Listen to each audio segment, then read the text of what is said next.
The guy. What up is Great Y.O.W podcast. That's right. You always tapping into that kid who didn't have everything, but desired everything. So it's okay. It's okay not to have. Like, you know what I mean? Like, I know people think like, oh, life is about the haves and the have-nots. It may be to a certain extent, but the have-nots have such an advantage because like you have an imagination and a desire that is so much greater than somebody that has everything. Mm-hmm. So for me, I use that as motivation to this day. You know, I got more than I need. I done lived a life that can fulfill 3 men. So like, I don't need anything right now, but I desire a lot. Like I desire success. I desire, wealth. I desire generational wealth. I desire to reset a narrative where, when I'm dead and my kids are growing up, they come from a long line of Burlesons who were blessed because there was this one time from 1980 to about 2060 that old great grandpa Nate Burleson was putting in work in these streets. Yeah. And he set our family up, not just financially, but he also set us up from a mind state that like, this is who we're supposed to be. We're supposed to live in royalty, but we're not going to become complacent in the wealth that we already have. So that's where I'm at, bro. And that was me leading up to high school. And then from there it was playing 3 sports, trying to figure out who I was, trying to get involved in extracurricular activities, doing everything that I could to figure out who I was. Because my identity was lost until really like I got to college and figured out like, oh, I'm pretty good at playing football and this could be my path. Before then, it was like, I'm gonna just try everything. So when my parents come to me and they're like, yo, Nate, my son, he's gonna play baseball year round, or we're going to football camps from January all the way to December. And I'm like, yeah, does he do anything else? Or does your daughter do anything else? Like, I know she loves tennis, but does she golf, or does she dance, or she play volleyball? Like, does she play basketball? Is she in a choir? Like, does she play an instrument? Right. Like, I felt like being well-rounded has helped.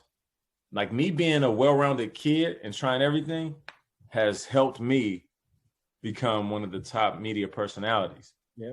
And if I wasn't that kid, I don't think I'd have the same type of impact I have in TV, because I would just be a football guy talking about football. Yeah. So the extent of my knowledge and the things that I talk about would go as far as that. Right. I mean, man, one thing I realized, man, as I got to know you in college was that, folks saw Nate Burleson on the football field, racking up catches, doing incredible moves and whatnot. But I had the opportunity to live with you. I mean? I had the opportunity to see how you moved. I saw how you, cultivated friendships, and really was opening your home to other people. I mean, I pulled up and you was the first person I met when I came to Nevada, man. And I think that right there sealed the deal for me, because I came from being a well-rounded kid at that time as well, too. And I feel like we created like some similarities when it came from backgrounds, right? I think the one thing that I really envied was that you had that family base and it was strong. Yeah. And regardless of what the Burlesons went through, it was like the Jacksons, y'all stuck together. You know what I mean? Like, you know what I mean? And like, I just remember vague memories where we took that drive up to San Francisco, and then we were speeding back to come back to get back on time. But I also remember them times when we went up to your parents' house, your mom made that Reuben. And I didn't know what the heck a Reuben was, bro. I just know that this big old sandwich came out, and I was like, I got a whole bunch of goodness in it, and I'm going to try it, and I tore it up. Point I'm making is those are memories for me where there was winning moments, because not only did you get to know me from an opportunity, from positioning of me telling you about me, but I actually got to go to your house. I actually got to see your grandparents' house in the Frisco, and you got that part of the Bay, and you know what I'm saying? Yep. You know what I'm saying? That's a fact. You know what I'm saying? And be able to see like why this man was so stable and balanced in his thinking and the way that you move, bro, and how you used to tell me the player that you are on, the person that you are off the field would be the player that you are on the field. And so you did your best to keep yourself, from my lens, to keep yourself in a winning mindset off the field. And that's why you were so prolific on the field from my positioning. So if you can you give me more understanding around what it was that kept you driven in regards to having that type of winning mindset off the field? You see what I'm saying? Because we knew what you were on the field. Yeah, no doubt, man. For me, it was understanding that the greatness we chase isn't just in the craft that we're running after. So like people think like, man, I want to be a good basketball player, so I'm gonna just focus on basketball. When I'm on that court, I'm cooking. When I'm lifting, I'm doing my thing. And when I'm training and watching film, I'm locked in. It's deeper than that. If you want to be a musician, it's like, I want to be a musician. Okay, every time I get in the booth, I'm gonna be locked in. Or when I'm writing, I'm gonna be focused. It's deeper than that. You know, well, I don't care what your craft is. If you want to be a teacher or a politician, like, it doesn't matter. So for me, let's just take football, for example. Like, I knew if I showed up for practice every day and I did what the coaches told me to do, and I did what the weightlifting coaches told me to do, I'd be a good football player. There's no doubt about that. I was blessed genetically and like with just maturity and working out and learning the game. I'd be a good athlete. But something clicked when I was in college. If I take the mindset of being great off the field, I don't have to flip the switch on when I'm on the field, because that's what a lot of athletes do, right? They casually go through life, even training, even watching film, and then they show up game day and it's like, all right, let me turn on the great switch. Let me flip the switch. You know what I mean? And then you know, you might go to practice and dim it a little bit. Like, I don't feel like working today. Let me dim that. Or I'm in the weight room, but I'm sore. Let me dim that a little bit. Or like, man, I'm in class. Let me turn this off. Or if I'm hanging around with my peoples, let me turn this off. Like all these different things that you have an opportunity to keep the switch on. You like turn it up, you turn it down, or you dim it. And for me, I'm like, all right, if I want to be great on the field, then in what other areas am I not being great at? That way, I don't even have to. That way, I don't have to walk over to the switch, right? And I don't have to worry about anybody turning my light off or dimming my light. Right. So that's what I figured out. It's like, all right, how great can you be off the field? And I remember one year in particular, my junior year, I was like, all right, I'm about to really challenge myself. You know, I was spiritually grounded, working in the church, doing the Bible study. I was like, man, I'm not gonna go out and party. I'm never really a big drinker. I mean, never really a big smoker. So I'm not going to drink. My wife, my girlfriend at the time, my wife now, we were like abstaining from sex. So like we'd be around each other, and then right around like 10:30, you know, that time where young, horny college kids want to do something. It's like, I'm going to just head to the crib. You know what I mean? I get out and she leave. And I remember, and I'm a hip hop head. I threw away all my rap CDs, every one of them, just threw them in the garbage. And I was listening to gospel and gospel rap. And I remember that was like the purest year of my life. Like even still to this day, like I could look myself in the mirror and reference that year. Like, Nate, you got to tighten up, man. Get back to that. Like there's certain areas you can be more pure in, bro. Like you need to go back to that. Cause when you tapped into that, you was different. You left Earth.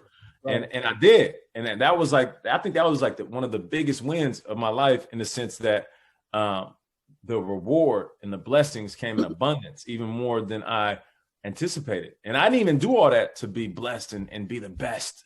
But all of that came from my decision, my intention to really be deliberate in what I put in my body. Right. You know, I heard a long time ago in Bible study that there's two types of wolves in you. The one you feed the most is the one that's going to survive. That's the one that's going to win. And it's the flesh and the spirit. So like, you know, I've had my moments throughout my career, throughout my life, where I'm feeding the flesh. It feels good. Ego driven, got the attention, people showing me love. You know what I'm saying? Go to the club, popping bottles. There's women everywhere. That's the flesh. That's that wolf and he's loud. That wolf is loud. But then the spiritual wolf in you, that's the one that's going to ground you. That's the one that's really going to propel you and take you to places you've never been. So like my junior year, I was so locked in. Like you got to think about how pure my intentions were, and then how pure my body was because there wasn't junk in it, and then how pure my mind was because it wasn't cluttered with nonsense. You know, the drama of dating and partying and losing focus and always being distracted and wanting to do certain things. Like I didn't have that desire. So if I didn't have the desire to feel the very carnal side of me, then the focus side of me, the athletic side of me, the academic side of me, the spiritual side of me, the emotional side of me. All of that was just waiting. It was like, all right, Nate, what's up? Now that the nonsense is out of the way, feed me. So athletically, it was like I was Neo in the Matrix. I downloaded everything, like no BS. Like I would look at something, download it, and go apply it to the field. I would watch a tape of Randy Moss doing a release move and go try that practice and do it flawlessly. It was like I was mimicking things. Right. And I would tell myself, oh, today I'm about to work on my one-handed catches.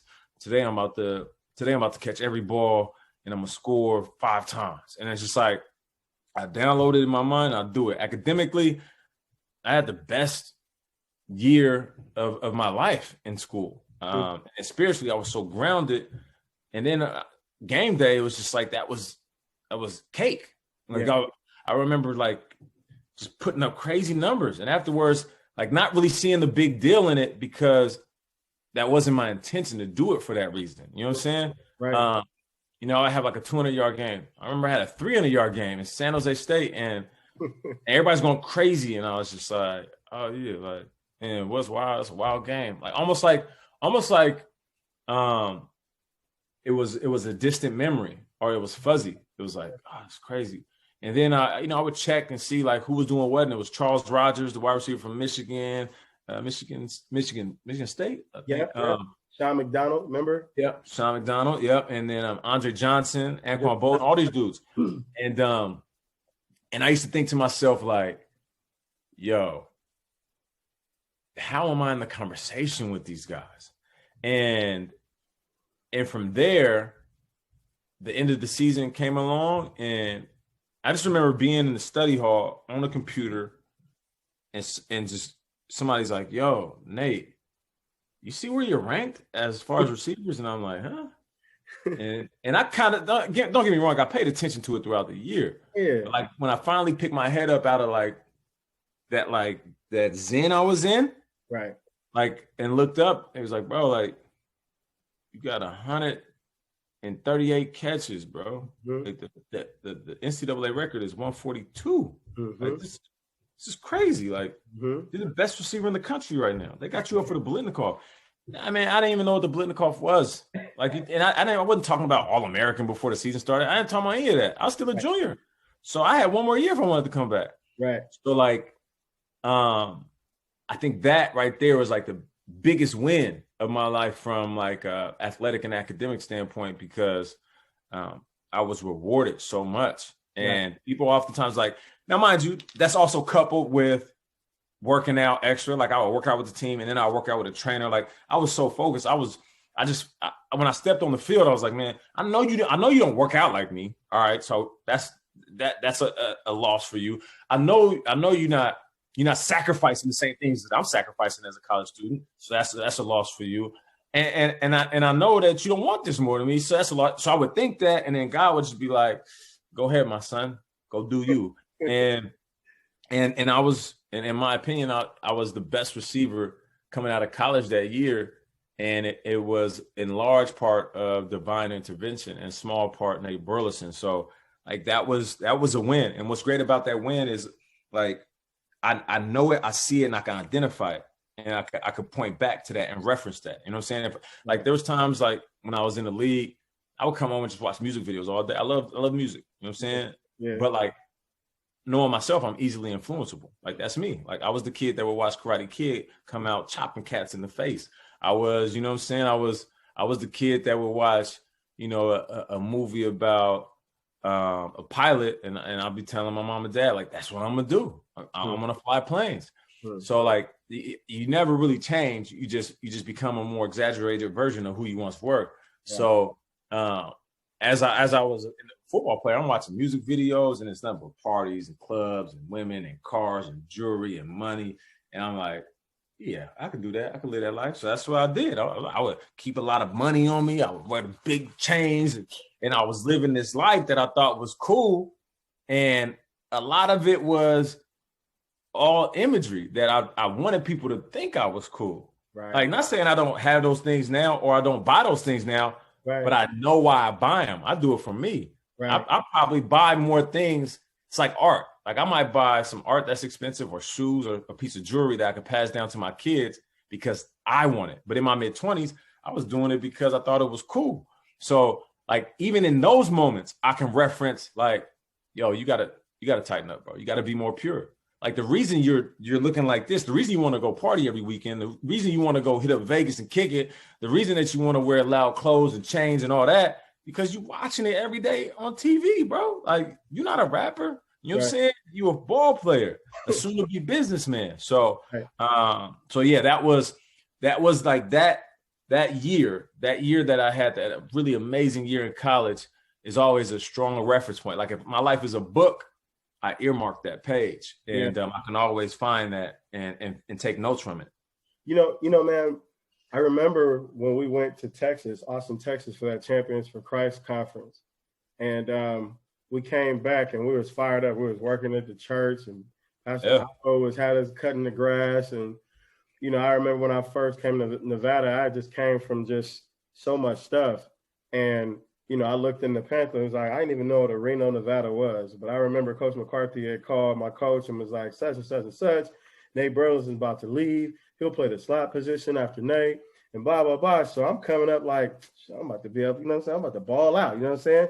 Yeah. And I started realizing that I didn't have the stability that you had. And I watched you a lot, you know, and I remember, you didn't go out a lot when I came up there. You were abstaining from, you know, activities that the normal college, you know, football college student or student athlete would abstain from. And that was what I believe set you apart from just all of us. You know, I can speak for myself, right? And then it just showed, you know, in your performance, you know, because you were a great guy out the field. You're a good dude. You weren't out there trying to do too much. And I remember you being on the field, we be in practice, and I get mad. I'm like, man, you be like, bud, come shake that off. You know what I mean? Come on, let's go, right? And I see you go, and I'll be going hard, but I'll be going hard with like this, I got to get this. And you was like, man, I'm just doing this. And so when you told me you're in the Matrix, I can remember seeing you naturally just do stuff and it not be hard because it was something that you already had, you know, downloaded in your mind. And I can easily say that because I saw it. I lived with you. I saw you on the field. I saw you, how you lived your life. And I was like, man, how do you do that? You know what I mean? How do you do that? You know what I mean? And so seeing you transition into the league and seeing, but at the same time, Mad Max, going to train with Mad Max, going crazy. Man, he was crazy. That dude was nuts. But he had us right? So, and then being able to see you get to the draft. I remember when you got those catches. And I remember being like, can I get one? Can I just get one catch? One catch today? Damn. But at the same time, I also understood that you put us in positions to win the games. And you were, I'm not going to get off key, but I remember this one game. We was at Fresno State. And you did this catch, bro. You ran a slant. And your body did this. And you caught it with one hand and came back. And we did the Spider-Man afterwards. Because you I remember that. I was like, that was nasty. I remember that. Let me get back on track. But the point I'm making is that transition where you made those catches and you were, you know, number one receiver in the country with all these catches. And the Belendikoff Award came. Hold on, buddy. Who we got? Boy, what's up? Hi. What's up? Toya. Hi. I was just telling you I want to get Nate. They had to shut down his practice this morning at COVID. Oh, damn. That's crucial. All right. Hi, buddy. Hey, what up? You up next. Hi. So I just remember you working so hard, man. And I remember just how you went third round.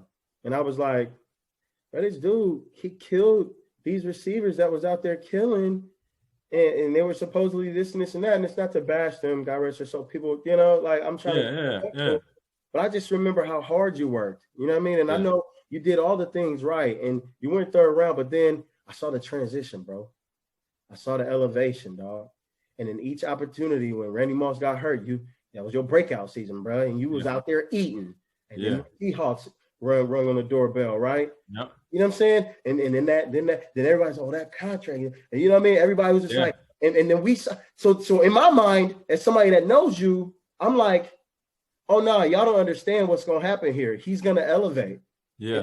And I saw I didn't get a chance to be able to talk about it. I shut my mouth. People are like, yeah, but you know, Nate Burks. I was like, no, I know Nate B. Like y'all over here, when I see Nate B on TV, I understand the mannerisms. I see the way, because I know, and so I'm laughing and chuckling at friends. I'm like, y'all don't get it. Like I know what he's doing. So them elevations and those steps that you got, those wins that you made, Nate.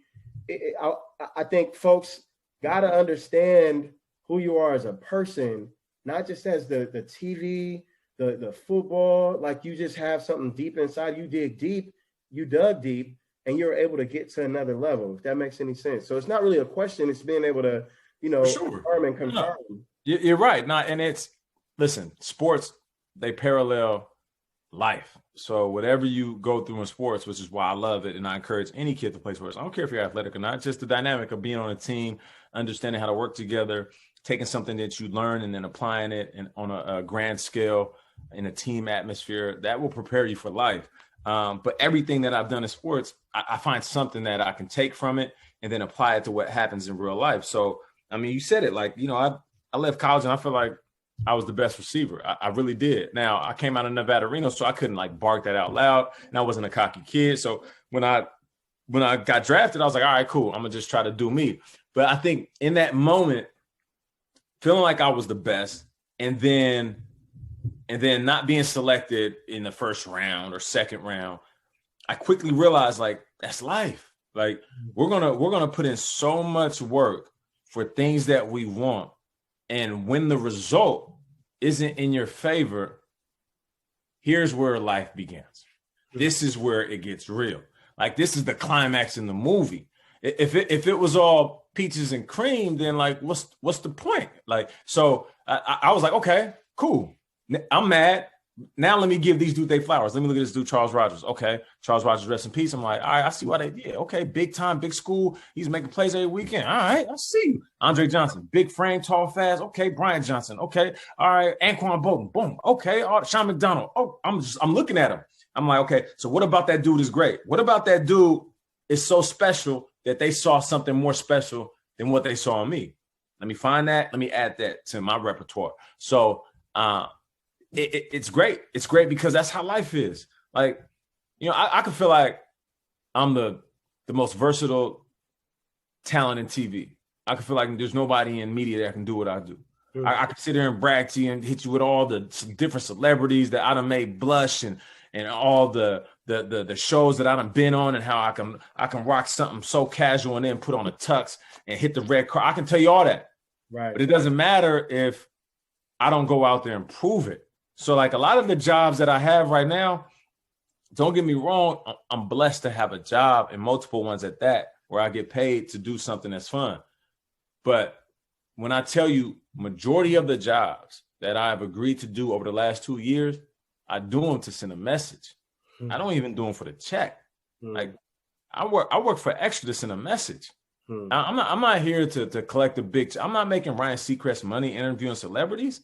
And to keep it a buck, like if I'm sitting back and I got an interview that's supposed to start at 7 and I get there early, I'm doing my thing, I got my notes and I'm rehearsing to myself like Eminem and 8 Mile and I'm ready and I'm focused and I'm like, well, I'm about to kill this interview. I only got like 10 minutes, but I'm gonna kill this interview. Right. Celebrity, 30 minutes late, 40, 6 hour, 2 hours late. As a football player who was once the celebrity, the one that pulled up in the limo and that people waited for and was punctual and I was the guy on the red carpet, for me to swallow my ego and be like, all right, let me go through with this interview because I'm hired to do this and not bug out. Right. That'll show you right there that there's a deeper meaning for all of these jobs that I have. Yeah. Because I easily, there's times people come to me and they tell me straight up, Nate, bro, you're too big of a name yourself to be sitting back and groveling at the feet of celebrities and asking them questions like, why are you working this job? Like, what's the point? I know you don't need the money, and I know they're not paying you a ton of money. Right. So why are you really working this job? When I see you on the red carpet talking to a celebrity and I can tell that you're kind of biting your lip because the celebrity is big time in you, and they don't know that like you have your own story and your own resume. Yeah. And I tell them all the time, it's not about me not being able to swallow my pride. It's about sending a message to everybody. So to bring it all full circle, Yeah. I didn't get drafted in the first or second round. When I felt like people were starting to look over me, and I felt like they didn't respect the fact that I put up those numbers at Nevada Reno, I started to do things to get people's attention. Mm-hmm. Now, all right, what can I do? Let me ball out while Randy Moss is out. You know what I'm saying? Let me do punt return in Seattle because I'm not getting enough burn at wide receiver. You know, let me come in and try to light a fire under Calvin Johnson, who is an absolute beast, and see if I can just get a little bit extra out of him. Like, let me take a job in TV, and then that first year show them that I could do in studio, out of studio. I can write scripts, I can do live TV, I can do podcasts, digital content. I can do pregame, postgame. I can do live game. I can broadcast, color commentate. I can talk to the old people, talk to the young people. I can do it all. And I did that my first year at the NFL Network, not because I had the energy, because that was exhausting, because I was sending a message to everybody. I was that rookie on the field that the vets tell to slow down. Like, hey, yo, slow down, bro. You making us look bad. That's what I do in real life. So I'm not here to slow down because your pace of living isn't quick enough. I'm here to either force you to speed up or pass you by. Right. Plain and simple. Yeah. So where I'm at now in my career is basically just putting people on notice. All right, so Nate Burleson, what can he do? All right, I've shown you I could start a clothing line. I've shown you I could open a restaurant. I help athletes invest their money. I'm working in media. I can do studio. I can call a game. I can do it on Nickelodeon. I can do it on CBS. I also can rap. I can write poetry. I can script. I can write a book. I can do podcasts. I even had a cartoon series last year. So all of these things that I have my hands in are all a direct reflection of the message I'm trying to send. And the message I'm trying to send is I have versatility. So in order for me to get my worth, I can't complain about it, sit back and be a hater and be like, man, that dude ain't as good as me. Man, why that dude got all the money? I heard he just signed a big deal, man. Why he work for that network? That's never me. I want everybody to eat. Yeah. I'd rather, instead of being a hater, I'd rather show you how great I am. So once that becomes the talk around town, when that contract is up, I'm going to sit back. It's Jerry Maguire season, baby. Show me the money. Show me the money. You know, Nate, I remember when you, Seneca Wallace and Deion Branch, y'all came to my arena game. And out in Everett.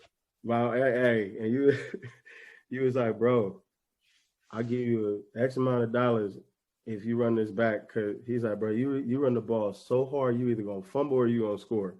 And so I think about what you were saying about going hard. And I remember you always encouraging me, because you'd be like, man, buddy, you go hard at everything that you want. Like, you used to tell me that. And I remember, before starting to look into and have these juices around wanting to become an entrepreneur, the podcast was never about becoming an entrepreneur. It was because I just wanted to inspire people and motivate people. You know what I mean? And and before that, I was going hard for another brand that wasn't even mine. And, and it was just hard for me because I feel like at some point it was like, well, at what point are you going to go hard for yourself again? And so with doing that, I don't think you realize how much, and bro, we real. Like, I'm not going to be fake on it. I appreciate how much you invested in me and the time you invested in me, the conversations we've had, and when I look up, I'm like, man, do you realize how much, you're a role model to communities, to television networks and whatnot, to your kids and your family, but bro, you're a role model for me. I mean, we a couple months away from each other in age, and I stepped down to look at you as like a big brother, if that makes any sense. And and I really appreciate that, because those things that you would say to me on the phone, it's just like we was on the field. Play for the film, buddy. And everybody don't know my name. My nickname, Buddy, is Rambo. Right. But play for the film. And then I get out here now in real life, and you out here, buddy, go hard for yourself too. You know what I mean? And I appreciate the fact that, that you're able to still inspire me, even in adulthood. You know what I mean? And even as we now have our families and whatnot. But the greatest thing that I appreciate too, man, is how much of an inspiration you not only are like I said, everybody else, but you are to me and myself as well. And you even got my son, Uncle Nate. You know what I'm saying? Uncle Nate, you know what I mean? And he hit me up earlier talking about, I want to get on IG Live. Dad, can I get an IG so I can watch you and Uncle Nate? I'm like, no, we can talk about that later, bro. You got that. But anyway, the point is, man, I wanted to thank you for that, right? But at the same time, talk about I kind of introed into it with the family aspect, you know what I mean? Because managing all of this and still being an amazing father, folks don't know how much of an amazing father you are. They see some things on the ground, how much of an amazing husband you are. And bro, for you to be able to juggle all that and still, it takes me back to when we was kids, balance it out still. That speaks volumes on who you are, man. Can you touch on a little bit of that? Yeah, it's not easy, man. Like life is exhausting. You know, I've talked to a few therapists, and I feel like if anybody out there feel like they need therapy, go get it. It does help. At the very least, just venting to somebody. Yep. And because I've always felt like I was put on this earth to be the man of steel who saves the day, takes care of everybody. I'm a giver. Yep. I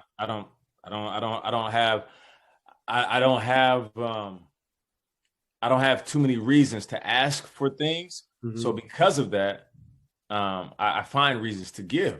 Mm-hmm. And that can be exhausting. And I never admitted that before. I was like, no, I'm good. Like, I got this.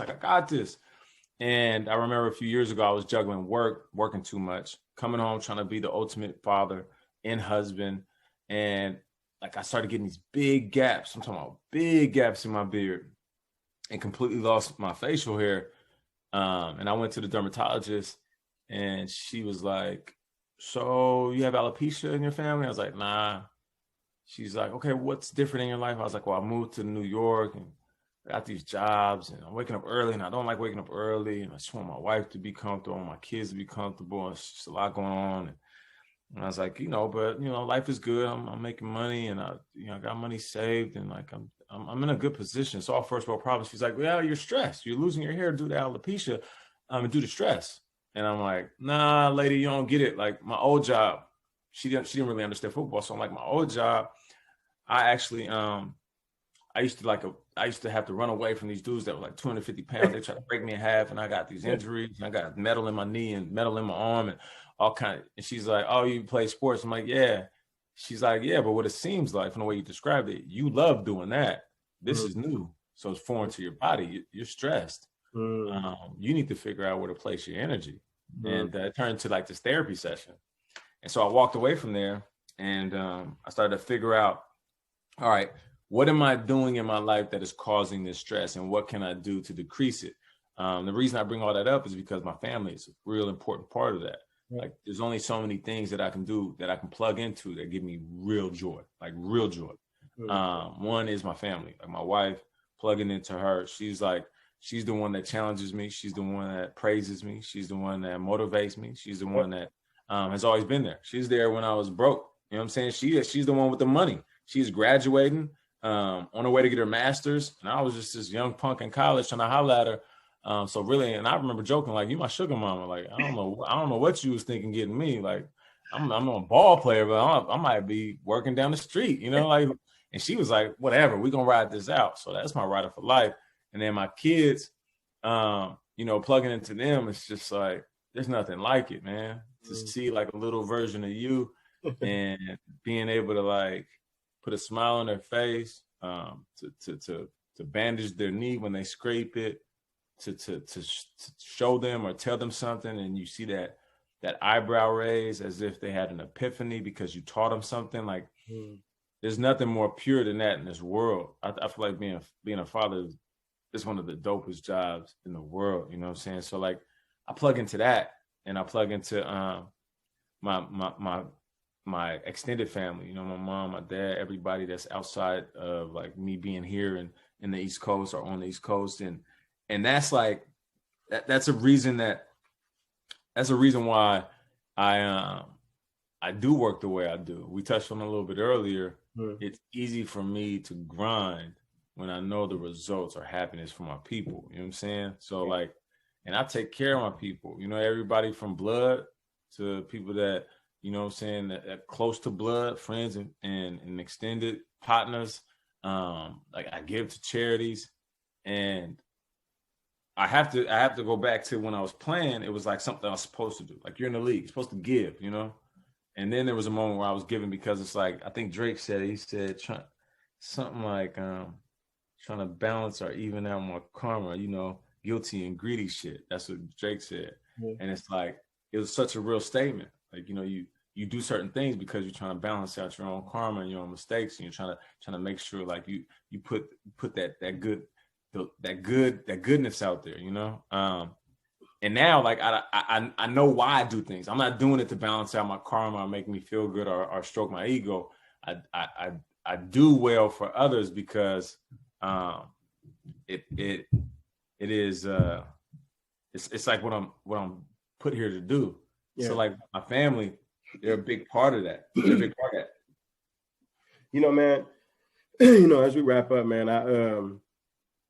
you know, it's crazy because the folks that's already been on the podcast, you know, I haven't uploaded them yet on YouTube just yet, but the folks that have been on the podcast, everybody has like the same energy in regards to like speaking about the wins. And, you know, and again, again, like the podcast was never set up for like celebrities. It was just for people. And what I appreciate about you, man, is that you came on here as not Nate Burleson, the NFL vet, Nate Burleson, the Good Morning Football and Extra TV host. Like you came on here as Nate Eugene Burleson, right? And I really appreciate that is because it gives people a real feel that this is a platform where you just come in and talk about your journey to the wins. And if you can inspire somebody based off of your story, man, that's a win in itself as well, right? Again, man, I really appreciate you coming on too and taking the chance to get on the podcast. I mean, it's new, it's grassroots, but it's already getting buzz, and I'm just man, for real. Also, we gotta touch on this though, because I want to give you as much content as you can, so this turns out to be as dope as it needs to be. Right. So like, I feel like, you know, a year of wins, year of winning, however you want to phrase it, I feel like it's both. It's like the year of wins, the year of winning, our wins. I feel like we could also say it like that. Yep. The acronym is dope. Okay. But I wanted to make sure that I put this in here because you find wins in the most detrimental losses. So like while I was in Detroit, I played the Washington Redskins. I think it's the second game of the season. Fried them boys, cooking them. Like, and in that training camp, my training camp was good. The first couple of games, I was in the zone. I mean, so much in the zone. I remember coming off the field in Washington, and my receivers coach, Sean Jefferson, he's the father of Van Jefferson, plays wide receiver for the Rams. Sean Jefferson, he grabbed on my jersey as I'm walking off, and he's like, "Stay right there. Stay right there." And I was like, and it was like that zen. It was like that place I was in when I was in Nevada Reno. Right. It's crazy, bro. Like, you don't, like, sports is wild. You don't find them pockets too many times. And I was there though. And I knew it. I didn't even have to respond. I knew exactly what he's saying. I was like, I'm gonna be right here the whole season. I was like, I'm about to make it to the Pro Bowl. You know, I've been an alternate a couple times. Like, this is gonna be my best year in my 30s. And I knew it. Physically strong. Matt Stafford would drop back, look for Calvin. And if Calvin was double teamed or he wasn't open, I was where he needed to be every time. Catching everything. Body catches, going up and getting it, snatching it, talking shit. I'm doing all that, right?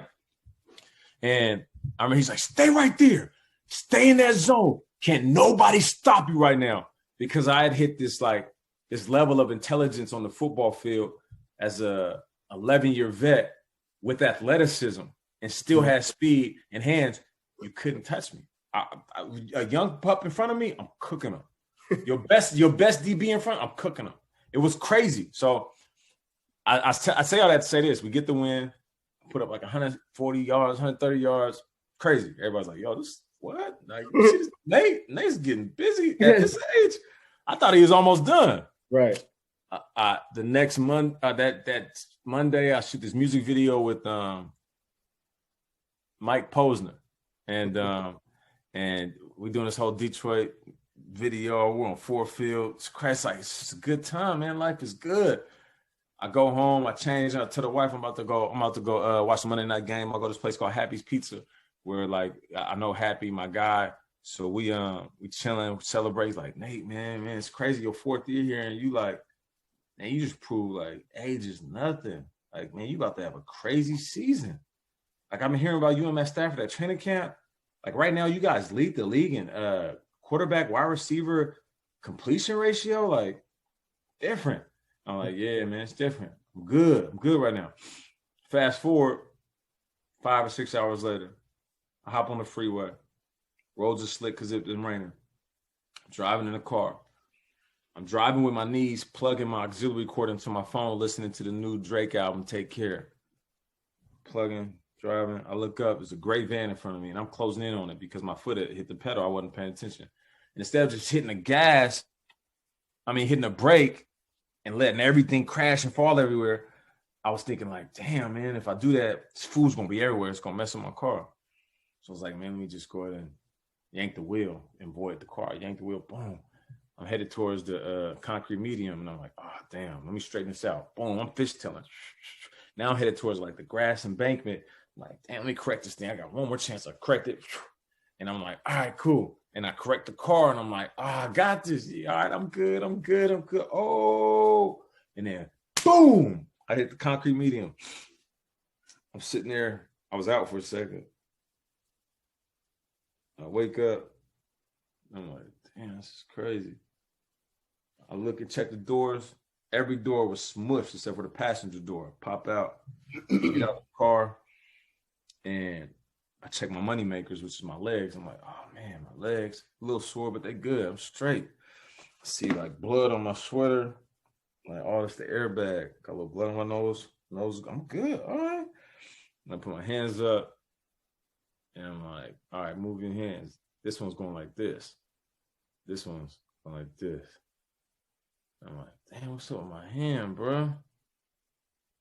And then I pull my sleeve up, and you can still see the scar. Yeah. Right there. Yeah. And one on this side. Right. And these 2 bones was displaced about 1 inch. Jeez. Right?